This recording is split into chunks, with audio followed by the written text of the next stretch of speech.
Everybody, I am Abhishek and welcome to my channel. Today I am going to start the last topic of your civics chapter, that is challenges to democracy. हम लोग इस chapter के बारे में study करेंगे. Till now you are well aware of the democracy, what are the features of democracy, what are the outcomes of a democracy on various parameters. We already have talked about it a lot, जिसमें कि आपने दिखाया कि decision making, economic growth and development parameters पे, inequalities and poverty parameters, in social differences and division parameters, in the dignity of and freedom of citizen parameters. Democracy का क्या role है आपने सब देखा कि डेमोक्रेसी कोई एक अलादीन का चिराग नहीं है कि आप घिसोगे और आपको सब मिल जाएगा. इट्स द वे, एक वे है, ये एक रास्ता है. एंड ये इवॉल्व होता है not within a one day, two day, it gets evolve in a thousand and thousand days, 100 एक एक दिन में. आप जब तक इस डेमोक्रेसी को इवॉल्वमेंट करने के लिए कई दिनों आपके अंदर, माइंड के अंदर कई चीज़ों को बदलाव लाना पड़ेगा. तो we are going to discuss about दो challenges which are for democracy. जो भी चैलेंजेस डेमोक्रेसी के सामने, उस चैलेंजेस की बातें करेंगे. You also know about the different types of reforms which have already been taken. But उस रिफॉर्म्स को लाने के लिए क्या क्या चीज़ों को दिमाग में रखना पड़ेगा ताकि एक सॉल्यूशन सामने आए, उन चीज़ों का जिक्र करेंगे. और बाद में इस डेमोक्रेसी को रीडिफाइन करने की कोशिश करेंगे. Because this democracy is not limited to right to vote to all citizens. There are many things जो कि आप ऑलरेडी जानते हो, वो हम सब चीज़ों को रिवाइज करने की कोशिश करेंगे कि डेमोक्रेसी के अंदर डेफिनेशंस प्रॉपर होनी चाहिए, उसके अंदर क्या क्या फीचर्स होने चाहिए, उसकी भी बातें करेंगे.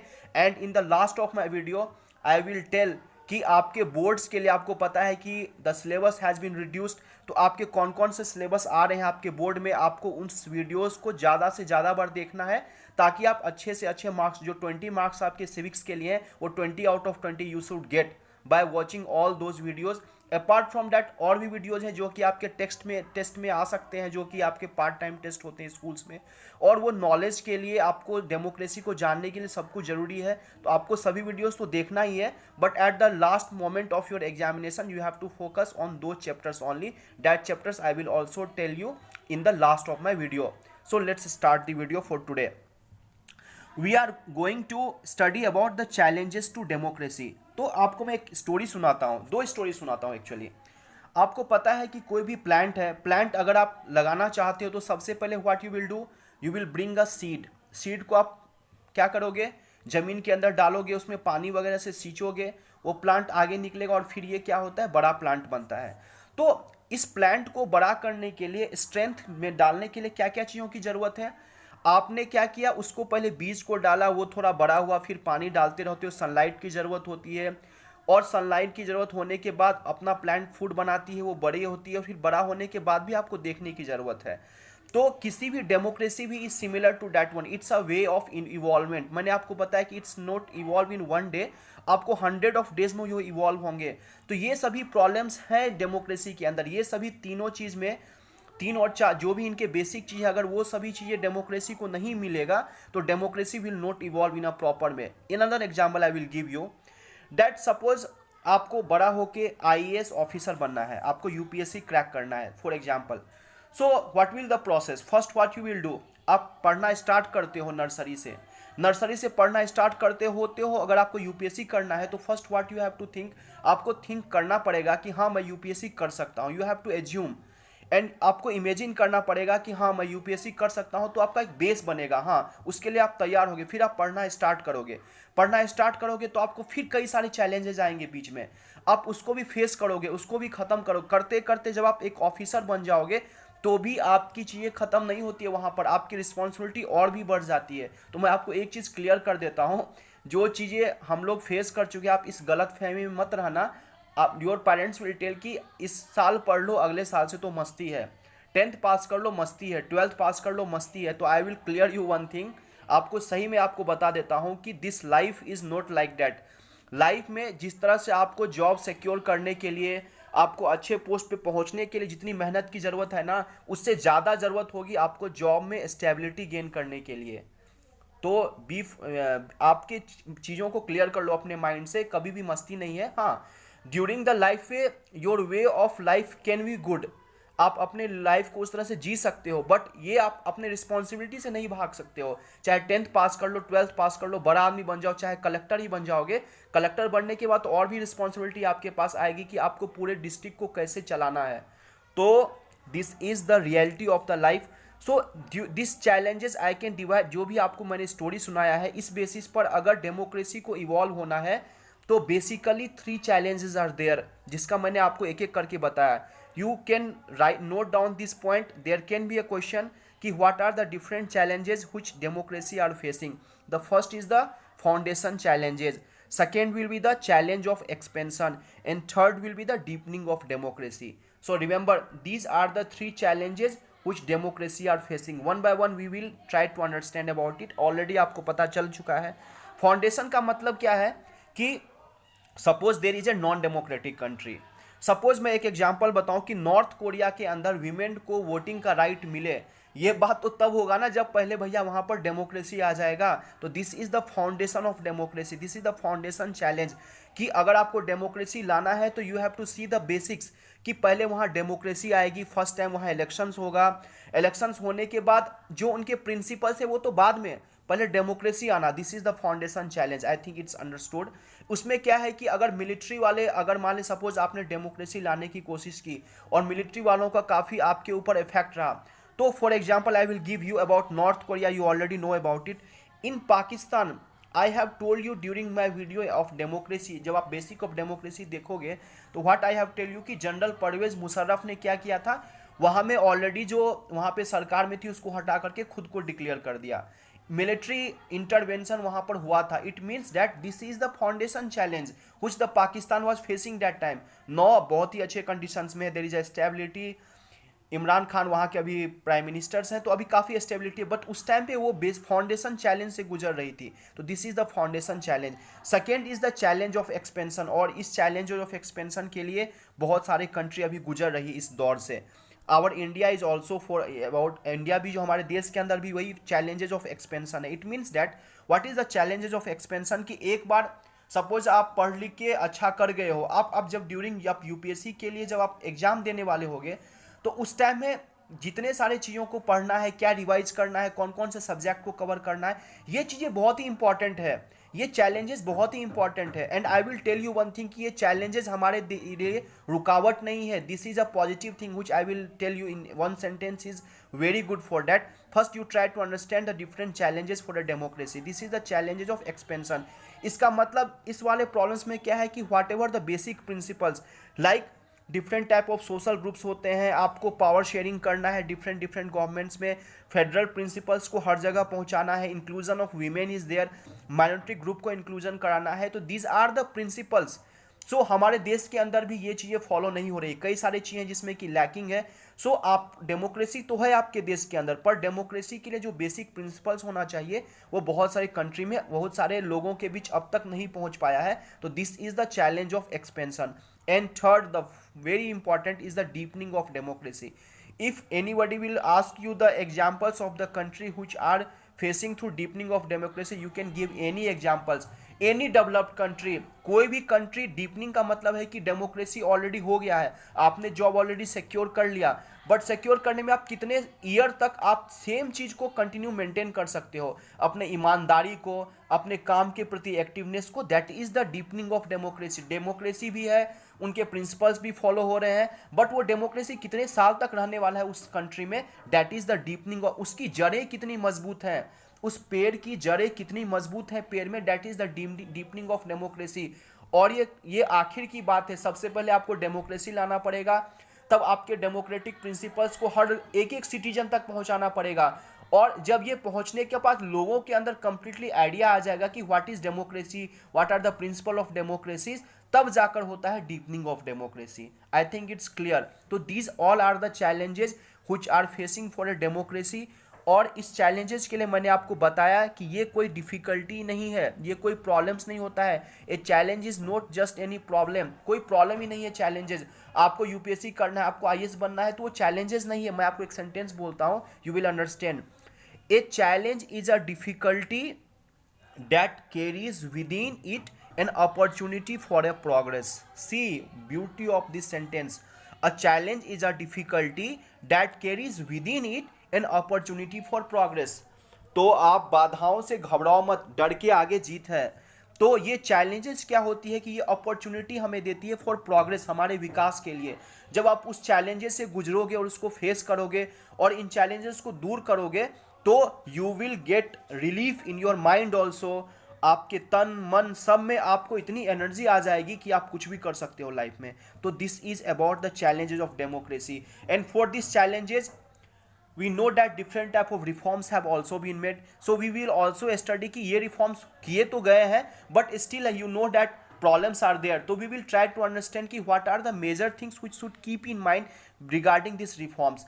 तो there will be different, आपको ये पता है कि ये आपको भरने के लिए fill in the blanks के लिए काफ़ी कुछ है। तो what this is all about I will tell you। now you understood कि what is democracy, what are the different features of a democracy, but the thing is that ये democracy पूरे world के अंदर कई सारे कंट्रीज में है, but problems are not the same. India के अंदर जो डेमोक्रेसी के चैलेंजेस का जो पैटर्न है, यूएस के अंदर वो हो सकता है नहीं हो। चाइना भी खुद को डेमोक्रेटिक बोलती है, बट प्रॉब्लम्स क्या है, वहाँ पर फेयर इलेक्शंस नहीं होते हैं। पाकिस्तान के अंदर अलग प्रॉब्लम्स है, हमारे देश के अंदर फेयर इलेक्शंस होते हैं, कई कुछ प्रिंसिपल्स है, बट कई सारे ऐसे चीज़ है जहाँ पर कि मोनार्की, वहाँ पार्टी के अंदर डेमोक्रेसी नहीं है, उसके अंदर पार्टी के अंदर पॉलिटिक्स जो हो रही है वो काफ़ी गंदी हो रही है, करप्शन आज के डेट में भी है। तो there are different contest of democracy, different challenges. तो आपको अब डिसाइड करना है कि इन क्लास 10th हमने पूरे दुनिया का विजिट कर चुके हैं हम लोग, 9th को छोड़ो, एटलीस्ट 10th में तो हमने बोलिविया गए हैं, बेल्जियम गए हैं, श्रीलंका के बारे में बातें की, यूएसए के बारे में बातें की, चाइना के बारे में बातें की। तो ये सभी बातें एटलीस्ट 10th में क्या, 9th में भी कुछ चीज़ों के बारे में बातें हैं। तो यू हैव टू सी कि what are the different challenges in different countries. तो यू हैव टू डिसाइड कि कौन से कंट्री में किस तरह के चैलेंजेस हैं। This is your turn, because I have already explain everything about the democracy, about the challenges. It's your turn कि कौन से देश में कौन से तरह के चैलेंजेस से वो गुजर रहे हैं, डेमोक्रेसी की कौन से चीज़ों में क्या प्रॉब्लम है उनके अंदर। इन चीज़ों को समझो, आप लोग फिल इन द ब्लैंक्स ये भरो, आपको समझ आ जाएगा। If you find any difficulty you can right in my comment sections, I will solve that problem also. now you will try to understand कि you know that different type of reforms have already been made। बहुत सारे reforms हो चुके हैं। Political reforms की कई सारी बातें भी हमने की थी, पहले भी बातें की थी कि उनको आईटीआई मतलब क्या आईटीआर फाइल अप करना है, उनके अंदर क्या मैंने आपको बताया था कि एंटी डिफेक्टिव लॉ आया था। आपने शायद वीडियो देखा है, नहीं पता नहीं, but again if you haven't watch no go there. इसके अलावा मैंने एफिडेविट की बात की कि जो भी पॉलिटिकल पार्टीज उसको एफिडेविट लाना है। इसके अलावा कई सारी रिफॉर्म्स की बातें की जो कि पॉलिटिकल पार्टीज के लिए आए हैं, but still problems are there, still solution has not been made. क्यों नहीं हो रहा है? Because we have to think something. और ये चीज़ें आप इसको एक बेस नहीं बना सकते हो, बिकॉज इंडिया के अंदर आपको बताया कि एक देश के अंदर एक प्रॉब्लम्स है, दूसरे देश के अंदर दूसरे प्रॉब्लम्स होंगे, थर्ड कंट्री के अंदर थर्ड प्रॉब्लम्स होंगे। तो अगर वो बोलते हैं कि what are the political reforms which has to be made a perfect democracy, इसका कोई भी आंसर नहीं है। बट एटलीस्ट आप पूछ सकते हो कि सर एटलीस्ट आप इंडिया देश की तो बात कर लो ना। तो मैं इंडिया देश की ही सिर्फ बातें करूंगा, क्योंकि इसका कोई लिस्ट आप बना ही नहीं सकते हो रिफॉर्म्स के, क्योंकि ये अलग अलग कंट्री के कंटेस्ट में अलग अलग प्रॉब्लम्स हैं। तो we will try to understand the different types of things which you should keep in mind for this reforms. The first thing that legal way में क्या है, I will try to make you understand the points, try to understand it, because आपके लेंदी लिखे हुए आपको समझ नहीं आएगा, तो मैं आपको समझाता हूँ। First of all, it is very tempting to think of legal ways of reforming politics. समझ में आया? इसका मतलब ये है कि आप लीगल वे में अगर किसी चीज़ को लाने की कोशिश करोगे रिफॉर्म्स को, तो ये कहीं से भी पॉसिबल नहीं। लीगल वेज का मतलब है कि अगर आपने सपोज हेलमेट लगाने पे आपने फाइन किया, एक लॉ ले आए हो, तो वो हेलमेट ठीक है, आप सुधार होगा, बिकॉज लॉ लीगली चीज़ से क्या होता है कि एक चीज़ें सही होती है। बट आप बोलोगे कि ये परफेक्टली सब लोग फॉलो करने लग जाएंगे, ये तभी पॉसिबल है if this reforms must be within. This is very important. Reforms that legal way is okay, but this is possible and it can't overcome challenge to democracy. सिर्फ आप लीगल constitutional change by themselves can not overcome challenge to democracy. ये चीज़ें जो है वो तभी possible है जब it comes in within itself. अगर मैं आपको एग्जांपल्स देता हूँ कि सपोज कोई भी पेरेंट्स है वो अपने बच्चे को, दो बच्चे हैं, कोई एक बच्चे खुद पढ़ता है, कोई नहीं पढ़ता है, आप कितना भी उसको पढ़ो पढ़ो पढ़ो पढ़ो बोलते रहोगे, आप कुछ भी उसको मारो पीटो, कोई भी लॉ बना दो, he will not study or she will not study till it comes within his or her mind that I have to study. So legal constitutional changes आप लाओ, but it can't change the, it can't overcome the challenge to democracy.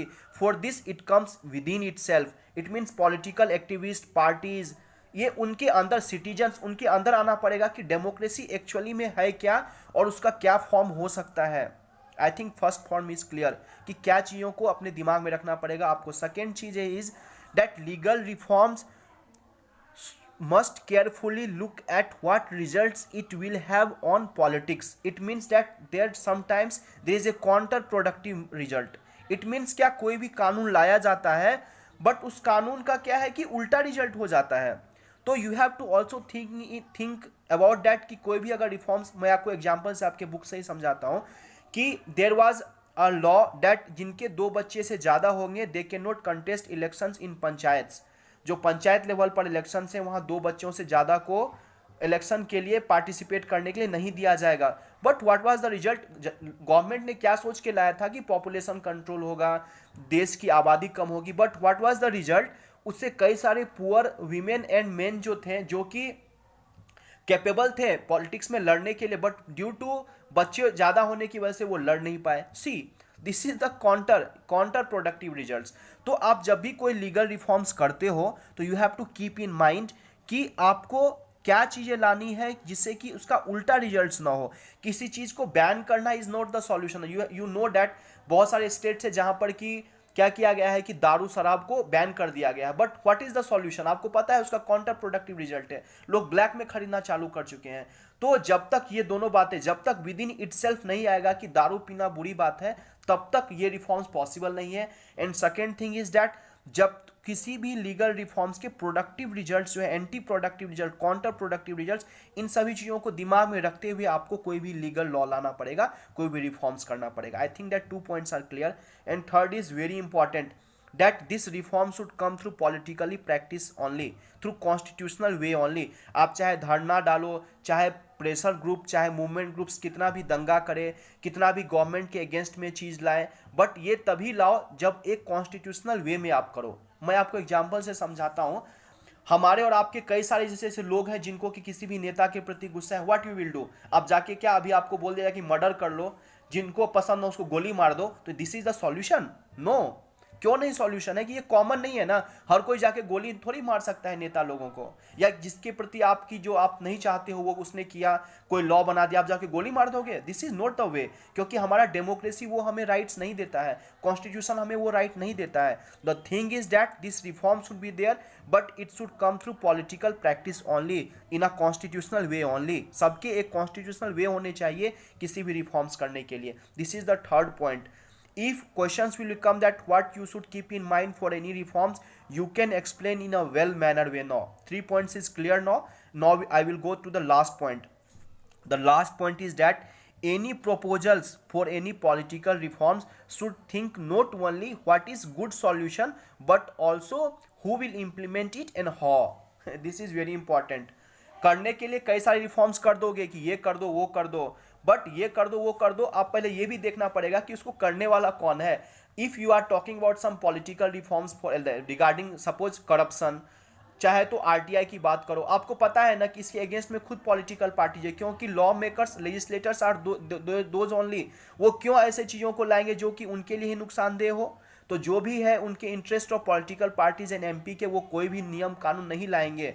तो आप proposal तो लाओ, but आपको सोचना पड़ेगा कि ये करने वाले कौन है और वो कैसे करेंगे.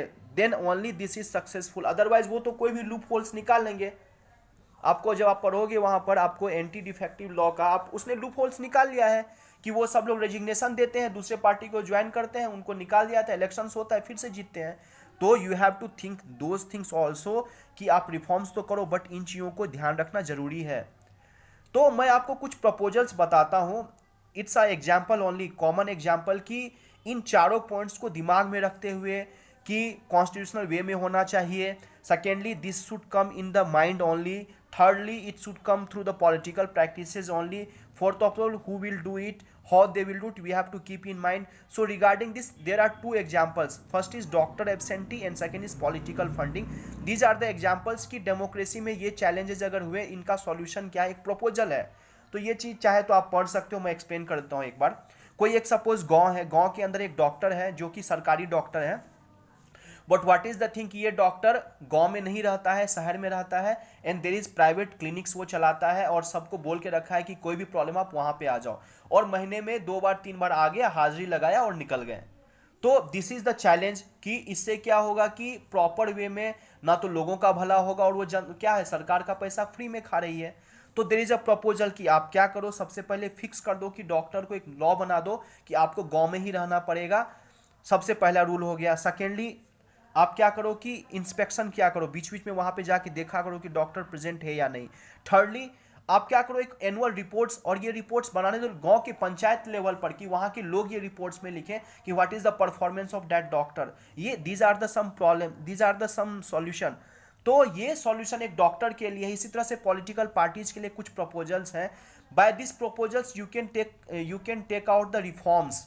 तो ये दो एग्जाम्पल है। Political funding, I have already told about it कि स्टेट फंडिंग करो, जिसकी वजह से क्या उसको क्या करो, अंडर आरटीआई लाओ, उनकी एक एक चीज़ों का हिसाब वेबसाइट पे डालने बोलो। ये सब चीज़ें प्रपोजल्स हैं, बट वो अभी तक फॉलो नहीं हुए हैं अभी तक।